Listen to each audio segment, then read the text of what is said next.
જય શ્રી કૃષ્ણ મિત્રો, વીઆર ગુજ્જુ ચેનલમાં તમારું સ્વાગત છે। આજે આપણે કાચી કેરીનો છુંદો બનાવીશું, જેને તડકા છાયાનો છુંદો પણ કહેવામાં આવે છે। આ છુંદો બધાની તકલીફ હોય છે કે તેમાં ફૂગ વળી જતી હોય છે કે ચીકણો બનતો હોય છે।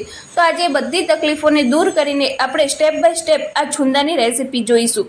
તો તમે એને અંત સુધી સહેજ પણ સ્કીપ ના કરતા।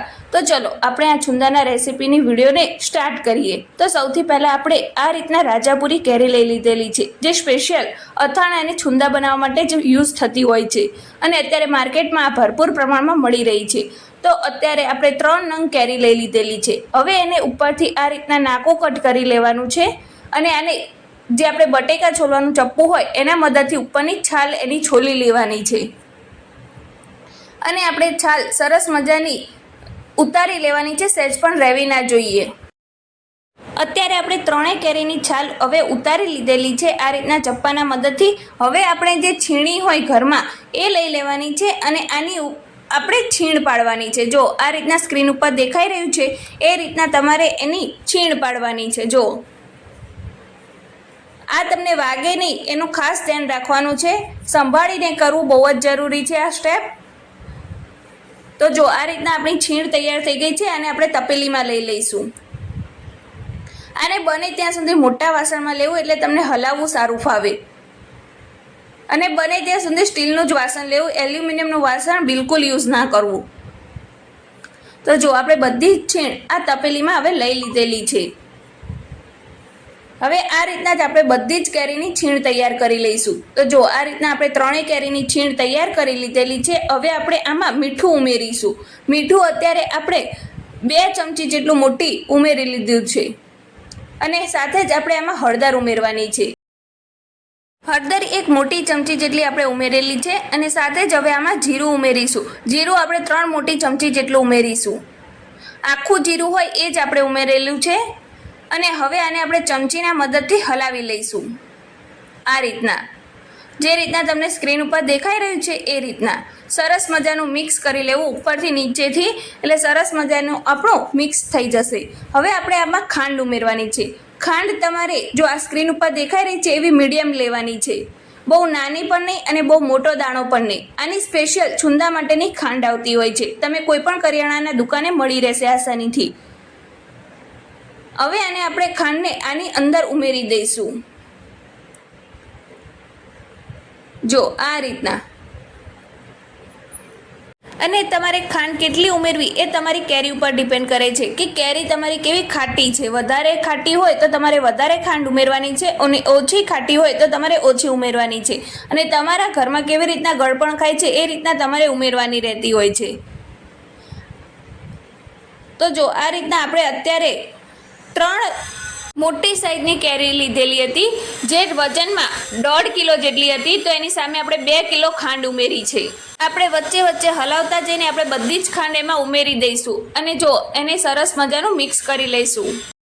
અને તમે જો આ રીતના ખાંડ લાવશો, જે મેં તમને બતાવી એવી ખાંડ છુંદા માટેની સ્પેશિયલ લાવશો, તો તમે આ રીતના હલાવતા જશો તો તરત જ સાઈડમાંથી રસો છૂટો પડવા માંડશે। જો સ્ક્રીન ઉપર તમને દેખાઈ રહ્યો હશે કે સાઈડમાં આ રીતના રસો એનો છૂટો પડવા લાગ્યો છે, ખાંડ અંદર ઓગળવા લાગી છે। જો તરત જ ઇન્સ્ટન્ટ ખાંડ ઓગળવા લાગી છે અને આમાં ખાંડ ઓગળવી બહુ જ જરૂરી છે। તો જો આપણે એને હલાવતા જવાનું છે સતત, એટલે તમે હલાવશો એટલે આ રીતના ખાંડ ઓગળવા લાગશે છુંદાની અંદર અને આ છુંદા માટે સ્પેશિયલ જ ખાંડ આવતી હોય છે, એટલે આ રીતનો રસો તૈયાર થશે। હવે આમાં આપણે છે ને આ રીતના એક કપડું લઈ લેવાનું છે, જે પતલું હોય અને કોટનનું હોય, એને આ રીતના બાંધી દેવાનું છે ગાંઠ મારીને ઉપર। આમાં અત્યારે બાકીનો મસાલો જે છે એ આપણે પછીથી કરવાનો છે, ખાંડ ઓગળી જાય પછી। ત્યાં સુધીમાં કોઈ પણ જાતનો મસાલો કરવો નહીં, પહેલાં આપણે એની ખાંડ ઓગળવા દેવાની છે। જે બાકીની ખાંડ છે એ પછી ઓગળી જશે, એટલે એને આ રીતના બાંધી દેવાનું છે અને પછી એની ઉપર આ રીતનું એક ઢાંકણ ઢાંકી દેવાનું છે અને આને આપણે સવારે ઉઠીએ ત્યારે કે 2 થી 3 કલાક પછી એને આપણે આ રીતના ખોલીને ચેક કરીશું અને એક વખત એને હલાવી લઈશું, ઉપરથી નીચે સારી રીતે મિક્સ કરી લઈશું અને છેક તળિયા સુધી એને હલાવવાનું, ઉપર ઉપર નહીં, છેક તળિયા સુધી એ હલવું જોઈએ, એટલે નીચેથી જે પણ ખાંડ હોય એ પણ દૂર થઈ જાય, એટલે અંદર સારી રીતે મિક્સ થઈ જાય। જો સહેજ પણ ખાંડના આપણને આખા દાણા નથી દેખાતા ચમચામાં. આપણી ખાંડ સરસ મજાની ઓગળી ગઈ છે, પણ આપણી જે કાચી કેરી હોય એને પકવવી બહુ જરૂરી છે, એટલે એને આપણે તડકામાં મૂકીશું. હવે બાંધી દઈશું પાછું કપડું. આવી રીતે હલાવતા જઈને આપણે 2 થી 3 દિવસ આ પ્રોસેસ કરવાની છે. તમારે 3 દિવસ સુધી સવારે જ્યારે તડકો આવે ત્યારે તમારે આ રીતના હલાવીને છુંદાને ઉપર તડકે મૂકી આવવાનો, આ રીતના ઉપર કપડું બાંધીને, અને ઉપરનું ઢાંકણ હટાવી લેવાનું છે. અને જો આ રીતના જ્યાં તડકો આવતો હોય ત્યાં તપેલીને મૂકી દેવાની છે. અને નીચે તમારી કીડીઓ થતી હોય તો કોઈક નીચે વાસણ મૂકી દેવું, એટલે એમાં કીડીઓ ના ચડે છુંદામાં ગળ્યું હોવાથી. આવી રીતે આપણે 3 દિવસ કરીશું. સવારે તમારે મૂકી આવવાનો છે અને સાંજે તમે નીચે લાવો ત્યારે થોડોક છુંદો ઠરે પછી એને હલાવીને પાછો બાંધી દેવાનો છે અને સવારે મૂકવાનો છે. આવી 3 દિવસ પ્રોસેસ કર્યા પછી ચોથા દિવસે આપણે એનો મસાલો કરીશું ખોલીને. તો એમાં આપણે લાલ મરચું પાવડર ઉમેર્યું છે અને સાથે લવિંગ 10 થી 15, મરી 10 થી 15, તજના ટુકડા અને આખી વરિયાળી જે હોય એ આપણે 3 મોટી ચમચી જેટલી ઉમેરેલી છે. અને આ બધી જ વસ્તુ તમારા ટેસ્ટ પ્રમાણે તમારે ઓછી વધતી કરી શકો છો. જે વસ્તુ તમને ઓછી ભાવતી હોય એને ઓછી પણ કરી શકો છો. અને હવે એને સારી રીતે આપણે મિક્સ કરી લઈશું ઉપરથી નીચે કરીને. અને ચોથા દિવસે આ રીતના પ્રોસેસ કર્યા પછી પણ આપણે એને બાંધી દઈશું કપડાથી, અને આપણે 4 કલાક સુધી એને પાછું તડકે મૂકી દઈશું, એટલે જે આ મસાલો છે એ પણ સારી રીતે છુંદામાં મિક્સ થઈ જાય. જો આ રીતના સરસ મજાનો આપણો છુંદો તૈયાર થઈ ગયો છે.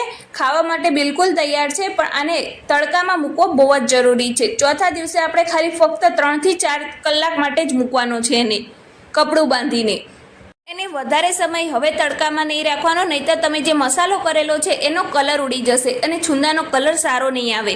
એના માટે આપણે એને ખાલી ફક્ત 3 કલાક જેવો જ મૂકવાનો છે. પછી તમારે જે કાચની બરણી હોય એમાં છુંદો ભરી લેવાનો છે. અને આપણે જો 3 કલાક પછી આપણે ચેક કરીએ તો આપણો છુંદો આ રીતનો તૈયાર થયો છે. જો એનો કલર પણ કેટલો સરસ મજાનો આવ્યો છે. જો એકદમ લાલ ચટાકેદાર સરસ મજાનો આપણો કલર આવ્યો છે. એમાં તમે જો સહેજ પણ ખાંડના દાણા પણ નથી દેખાતા. તો આવો સરસ મજાનો તડકા છાંયોવાળો કાચી કેરીનો છુંદો તમે પણ એકવાર બનાવીને જરૂરથી ટ્રાય કરજો. અને આ રેસીપીનો વિડીયો તમને કેવો લાગ્યો મને કમેન્ટ બોક્સમાં લખીને જરૂરથી બતાવજો. અને આગળ આવા જ અવનવા વિડીયો જોવા વીઆર ગુજ્જુ ચેનલને સબસ્ક્રાઈબ કરવાનું ના ભૂલતા.